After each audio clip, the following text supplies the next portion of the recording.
Welcome back to Chronicles on the Focus, the podcast that dives deep into the lives of fascinating figures. I'm your host, Bob, and with me as always is the incredibly insightful Alice. Hi everyone, and Bob. Today we're tackling a titan of the Baroque era, a musical mastermind who continues to inspire awe centuries later, Johann Sebastian Bach. Indeed, Alice. Bach. The name alone conjures images of intricate counterpoint and divinely inspired melodies. But did you know, Alice, that his life wasn't exactly a smooth, harmonious concerto? It was more like a wild, improvisational jam session with plenty of unexpected chords. Oh, absolutely, Bob. Let's start with the basics. Born in 1685, the youngest of 8 children to a family already brimming with musical talent. Talk about a competitive environment. Imagine the family dinners, everyone showing off their latest composition. I bet they were far from harmonious, haha. Orphaned at 10, he went to live with his brother, Johann Christoph. A musical brother? You'd think that would be idyllic. But apparently, there was a serious sibling rivalry over access to musical scores. Can you believe it? Apparently, scores were so valuable that they were treated as highly confidential documents. Stealing scores was a big no-no. Seriously? Score hoarding siblings. It's like a Shakespearean tragedy, but with more fugues.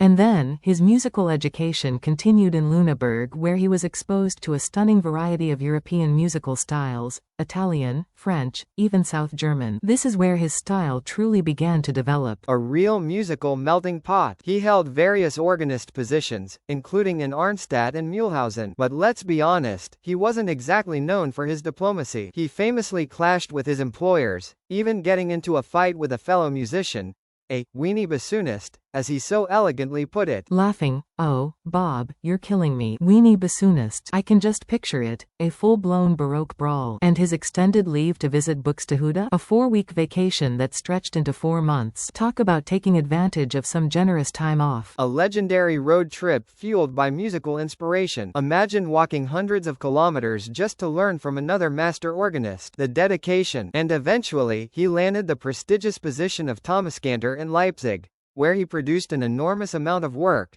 including the famous Mass in B minor and the St. Matthew Passion. These masterpieces remain cornerstones of choral music. Absolutely. His output was simply staggering. Cantatas, concertos, keyboard works like the Well-Tempered Clavier.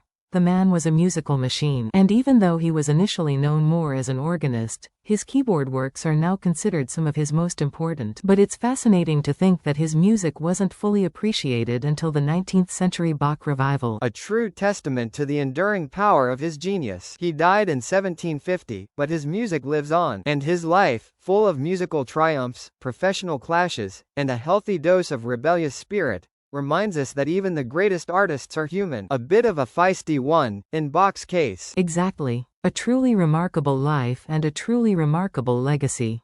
That's all the time we have for today's episode of Chronicles on the Focus.